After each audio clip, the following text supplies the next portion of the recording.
Welcome to Gail's Kitchen. Today we're making a classic pie with a lattice top crust.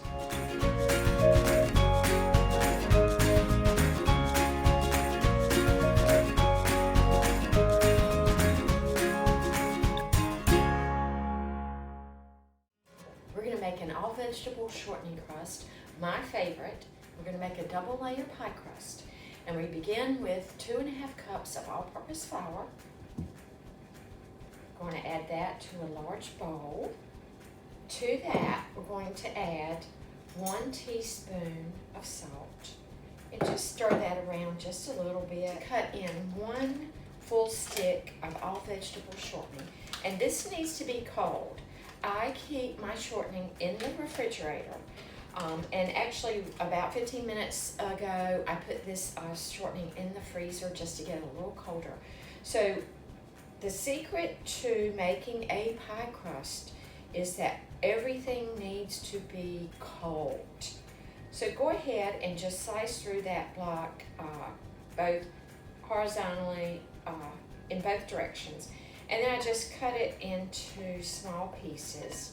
I like to go ahead and use my fingers and lightly toss that shortening. Start taking the big pieces and mashing them. You can certainly do this with your pastry blender. You can cut the shortening in with 2 forks. You can add all of these ingredients to a food processor and pulse it a few times. I just prefer getting my fingers in the dough. I just love making dough, and I love pie crust. What we want to do is cut this in until we get all of that Crisco covered, and we have pea-sized pieces. Just a few bigger pieces, and it's okay to have different size pieces. Now that's good enough. We have varying sizes. We don't want to work it too long because we want everything to stay cold. The crust needs everything to be cold. And that is especially true after we've cut in our shortening. We want ice cold water. So I put 1/2 cup of water in my measuring cup and I added ice to it and I let this sit. So now it's melted a little and we've got about 3/4 of a cup, which we may need to use a little more than 1/2 cup. We'll see how it goes.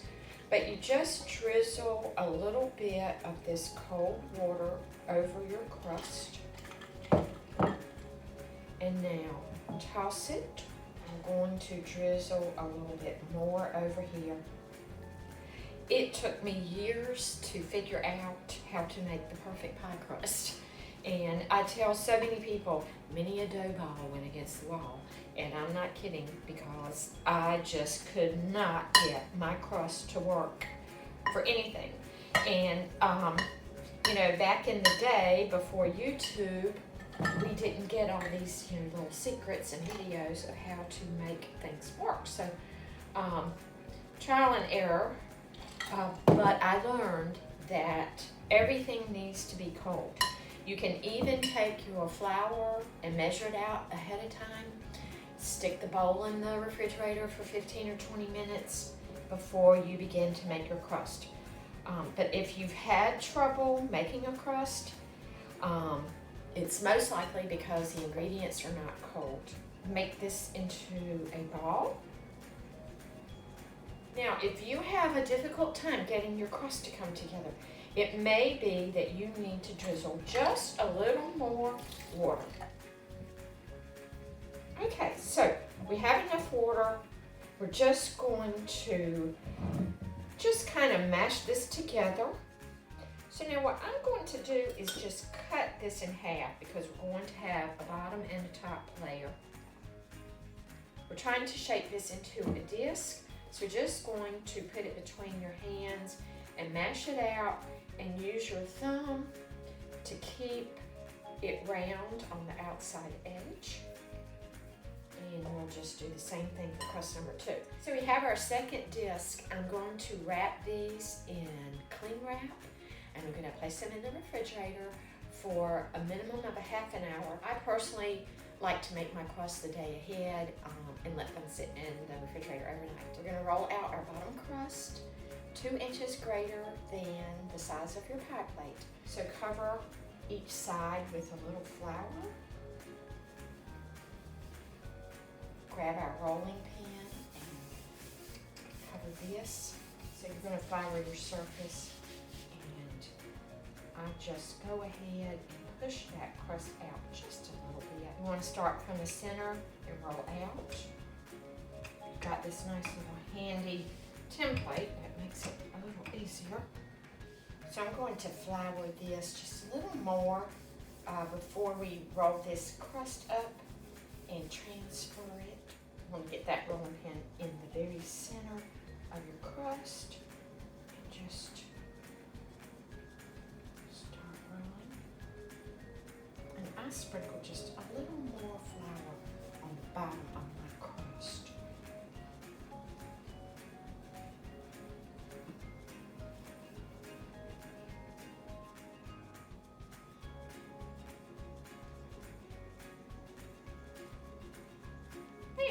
Perfect.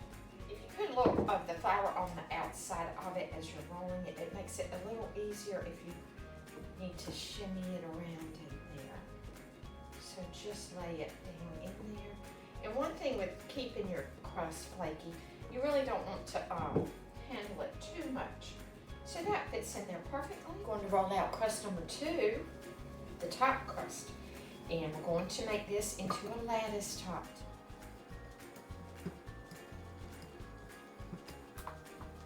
With your top crust, you're going to also roll that out 2 inches greater than the size of your pie pan. You can use a pie wheel, you can use a pizza wheel.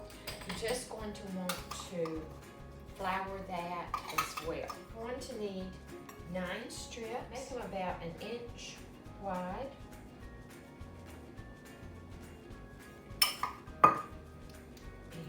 And you can measure them if you want. I just do it by sight. But you're going to have to keep dipping that roller.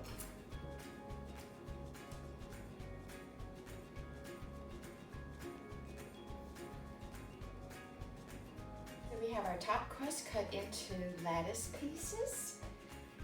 We have our pie pan ready with the bottom crust. One thing that I like to do before the filling goes in, I take about 1/2 tablespoon of butter, and this is room temperature butter, so it's soft. And I go ahead and coat my pie crust. The reason I do this is it creates a barrier between the crust and the filling, and that just helps the crust, the bottom crust, to cook better. We have these beautiful strips that we made. And we're going to put 5 strips across here. Don't worry about how the outside edge looks right now.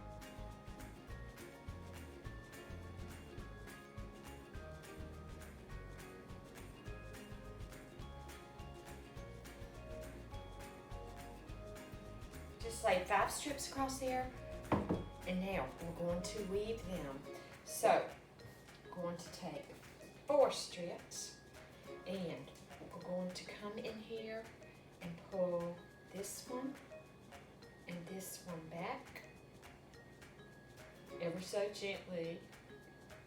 And we're going to lay this here and go back and put these back in place. So there you see.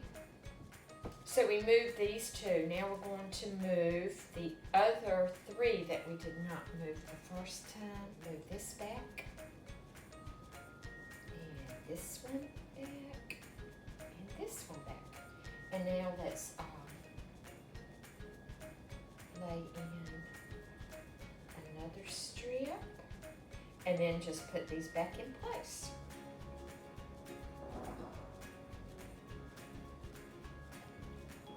There we go. So now we go back to the first 2 strips and pull them back. And grab us another piece and lay that across there. And lay these 2 back. Now we go for the last 3 and we'll put one more strip on here.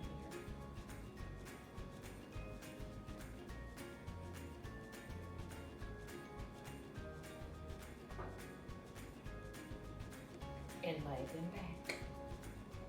Lay the 3 back. So there we have our lattice weave. And now we're going to crimp the crust. I'm going to fold the bottom crust on top. And this is where I fix my crust. If I don't have enough, because it doesn't always work out perfectly, I can take some of this extra and fold over there and just kind of make a bigger edge if I want. So I just kind of push them together as one. If you want, you can make your pie crust another inch larger and then fold the outside crust over on top of the lattice pieces. So on this outside edge, don't be afraid to be a little firm with it and squeeze it together. If the piece doesn't want to stick, put a little water on it. So I'm going to put just a little more right here. I take my index and thumb finger, and then I take my middle finger of the other hand, and I just push on it like that. Go around. So you see how I'm doing this. Our pie is going to be so delicious. One last step to make the crust a little shinier. I'm going to brush it with some half and half. You can use an egg wash. You don't have to do this. It's just makes it just a little shinier. After making the lattice top, I like to do one little extra step just to make it even more special. You could sprinkle some sugar on top to prevent the edges from burning. I'm going to go ahead and start cooking it with some tinfoil wrapped around the edge. I went ahead and cut several pieces of foil and sprinkled them because I want to just lay them very gently on here so it doesn't over brown because it's got to cook a good while. I prefer the tinfoil. I have the pie crust covers, but I just think the tinfoil looks a little better for me. It prevents your crust, after you did all that crimping, it prevents the crust from getting flattened. I covered the outside edges for the first 25 minutes with foil. Our pie is completely cool. We can slice into it.